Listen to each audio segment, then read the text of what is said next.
evolução, né, do regime democrático que estava vigindo o período. Claro que não é só isso, né? É um período, como o Oswald vai dizer, né, da era do capitalismo, né? Então tem uma política keynesiana, tem, né, uma série de intervenções do Estado, mas no Brasil isso tem assumido um pouco. Então, para tentar fazer as observações sobre essas questões, eu usei como metodologia exatamente um tripé que tem a ver com a evolução institucional da democracia e do federalismo brasileiro. Então, é uma questão institucional, né, assim, de evolução, de processo. As minhas leituras originais do SEM aqui e da abordagem das capacitações, ela permanece, né, porque acho que a principal ideia do SEM que eu peguei, assim, que mais me interessou, é a ampliação da base informacional. Então, bom, o processo de desenvolvimento é um processo complexo, né, ele envolve um conjunto grande de variáveis, né, e você diz, olha, o desenvolvimento, se a gente pega só pela métrica da renda, a gente está perdendo uma série de características do processo de desenvolvimento, né? E o SEM diz, olha, tem que, o bom, quando a gente avalia o processo de desenvolvimento, é ver, né, expandir a nossa base informacional e pegar outros tipos de variáveis que possam, digamos assim, dar um filtro mais fino sobre o processo de desenvolvimento. Então, essa base informacional aqui, né, a ideia foi usar um pouco o trabalho da história, da Bertola, das reconstruções que eles fazem, mas o SEM, na verdade, é muito mais do que o IDH. Né? O IDH, digamos, é um índice, né, mas por trás desse índice tem uma metodologia que prega uma expansão aí dessa base informacional. E o último lado do tripé é o Celso Furtado. Né? E o Celso Furtado, ele é interessante que no trabalho, porque dos intérpretes do Brasil, né, ele é praticamente o único que faz uma defesa da democracia e faz, ele está no centro lá da questão política, da reforma de base, e dá assim, muitas informações e traz, né, uma análise mais fina da realidade brasileira. Né? Então, na verdade, assim, me dá eu digo ali que o SEM, na verdade, ele faz uma abordagem, né? Ele não pretende ser exatamente uma teoria, né? E o Furtado, ele tem ali vários elementos de teoria que ajudam a explicar melhor esse processo. Né? Então são essas três, né? E eu tentei fazer a minha análise, basear a minha metodologia de análise nesse tripé. Né? Então, assim, só que vocês já leram ali, né? Não quero ficar repetindo muita coisa, mas a fundamentação teórica, né? A ideia básica é que está filiada, né, o projeto está filiado dentro do paradigma institucionalista,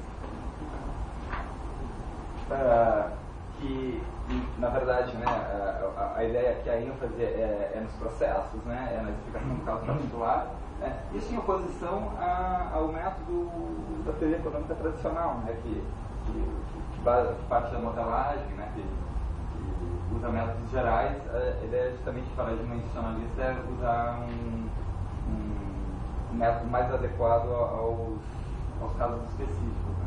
Abordar as capacitações, né, que eu tinha falado da ampliação da base informacional, né, e na verdade também tem uma questão de foco, né, porque uma crítica que o SEM vai fazer à abordagem tradicional é que a renda é um indicador imperfeito do desenvolvimento. Né? Então, além da renda, né, o foco tem que ser não na renda, ou enfim, né, no meio, mas tem que ser na realização, tem que ser nas capacitações, naquilo que os seres humanos conseguem fazer ou ser. Né, o que eles têm. E o Furtado aqui, que eu acho que isso é interessante no período dele, né, ele faz uma valorização da democracia, né, ele leva a sério o processo. Ele enfatiza a importância do planejamento público, né? Isso coloca um trade-off entre curto e longo prazo também, né? Em termos de política econômica.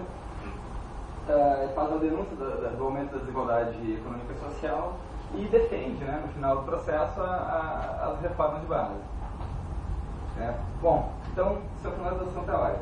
E uma das coisas que surgiu, né, desse estudo, né, e foi, na verdade, foi amadurecendo, e foi uma das últimas coisas que eu me dei conta, é que justamente tem, nesse período, uma coexistência de duas ordens sociais. Então, aqui é o Vidas Secas, né, do Graciliano Ramos. Né? Esse aqui é o Sem Caxambó, da música, né? Um Aerolíris. Né? Aqui é o Morte de Vida Severina. E o Romizeta ali, uma coisa estranha ali. E tudo isso, né, está na mesma quadra histórica, né? Esses fenômenos, né, eles estão se cruzando na estrada ali, né? O Sincaxambó está passando e o Retirante está passando para o outro lado, né? E então, eu acho que isso é uma das coisas que está por trás, porque essas duas ordens econômicas, elas são que nem água e azeite, assim, elas andam juntas, elas correm, mas na realidade, até onde eu consegui entender, elas não se misturam, né?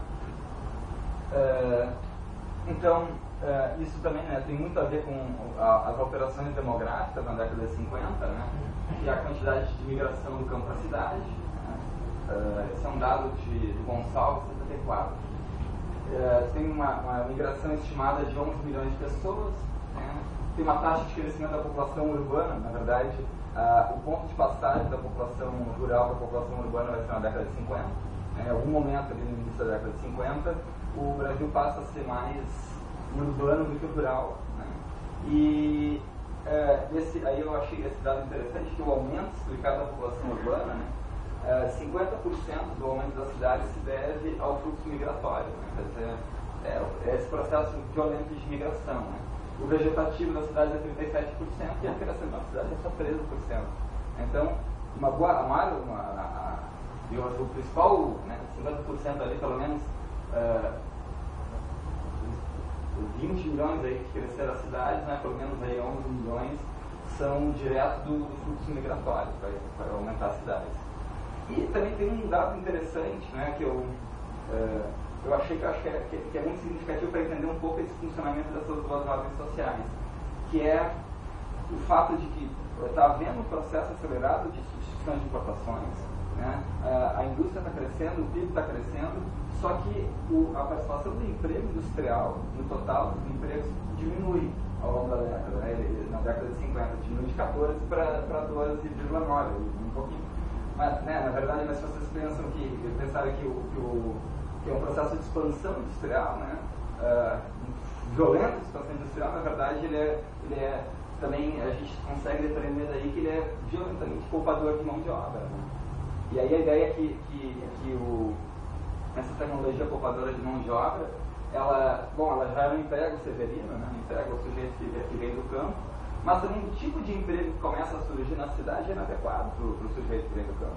Né? Por uma série de razões, por analfabetismo, né? por não conhecer a disciplina do relógio. Né? Então, essa migração que vem do campo para a cidade, ela acaba não se misturando. Então, essas duas ordens sociais, elas coexistem, né? E aqui só um gráfico sobre do IBGE sobre a mudança da demográfica da população. Né? Então, aqui ainda a população é majoritariamente rural. Em algum momento, aqui no início da década de 60, ela passa a ser mais predominantemente urbana.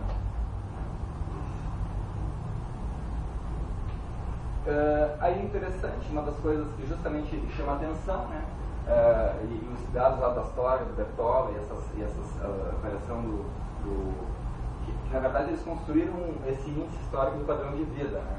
Eu só destaquei ali na esquerda esse índice para o Brasil, né? E é interessante que a década de 50 era um pico aqui, né? Esse movimento aqui de crescimento, né? Exponencial do indicador do padrão de vida. Né? Bom, eu acho um pouco estranho, né? Porque na verdade, assim, as minhas referências, né? Assim, principalmente na área cultural, assim, na cena cultural, eu me lembro quando eu era adolescente, assisti Deus, o Diabo na Terra do Sol, o Glauber Rocha, né? O Cinema Novo, tinha eu fiquei muito impressionado com o Grande Sertão Veredas também, que é uma coisa da época, né? Enfim, tem todo, né, o Morte de Vida Severina, o Vidas Secas, o Pagador de Promessas, né, que faz um quadro que é engraçado, quando tu pega esse quadro geral, assim, de um Brasil rural, assim, olha, o índice histórico padrão de vida dá um pico, né? Bom, ele é composto, né? Então uma das coisas que chama atenção, né, quando a gente olha, decompõe um pouco esse índice, é a expectativa de vida, né? A expectativa de vida é um dos três ali que pesa na formação do índice. E aí a gente descobre também, né, que exatamente aqui, a década de 50, 60 aqui, né, tem um maior processo, digamos, de convergência em relação aos países, né, aos 4 países líderes, lá, que é Estados Unidos, Alemanha, França, Inglaterra, não tem nada. Né? Então tem um processo aqui, né, grande de aumento de expectativa de vida, que é lá dentro da ideia de 100 é uma realização, né, uma das principais realizações do sujeito quando está vivo, né? E aí entra a década de 50 e 60. É claro que tem um efeito para trás, um pouco disso, né? Então essas políticas não começam na década de 50 exatamente, elas têm que começar antes, né? Para ter um reflexo a partir aí do início da década de 50 e segue, né, até o final do nosso período. Então, né, os indicadores melhoram. A gente olha assim, pega os índices agregados, né? Isso me deu uma intuição assim que os indicadores melhoram, mas é porque a média também está enganando em alguma coisa ali, né? O sujeito não come uma galinha, o outro come 2, na média cada um está comendo uma, né? Mas tem um problema aí que acho que é metodológico. Por isso que no final lá quando eu estava terminando de escrever, eu disse, não, mas peraí, são 2 ordens sociais que coexistem. Porque, é claro, ele bota na média, parece que a coisa melhora bastante. Mas também tem uma outra coisa, né? Que assim, as favelas, os palafitas pipocam na cidade. Também essas fotos todas aqui, né? Isso aqui é uma foto lá dos pedreiros que ajudaram a construir Brasília, né? Que agora cidades satélites na volta, né? Na verdade, o Distrito Federal em Brasília é um dos mais desiguais do Brasil, né? Não é por acaso, né? Brasília estava sendo construída e a favela estava sendo construída, né, na parte de trás, ali atrás do outdoor. Né? Favela no Rio de Janeiro, né? Palafita do Recife, isso aqui também, acho que é uma Santa Marta. Né? E detalhe interessante, o que mudou das favelas dessa época para hoje, se vocês olharem, essas aqui são todas de madeira. E as favelas, e hoje a racinha, por exemplo, tem uma foto, né? Hoje a racinha é toda de tijolo, né? Tijolo sem reboco, tijolo, enfim, né? Com laje e tal, mas nesse período aí era papelão aqui, né? Acho que não dá para ver aqui, mas aqui os caras botaram uns quadrados de papelão ali para não andando, né? Bom, mas uma favela tem tantas que tem no Brasil, né? E justamente é um fenômeno que está crescendo, né? Está explodindo nesse período, né? E uma das ideias básicas disso é que as cidades incham, as cidades crescem, né?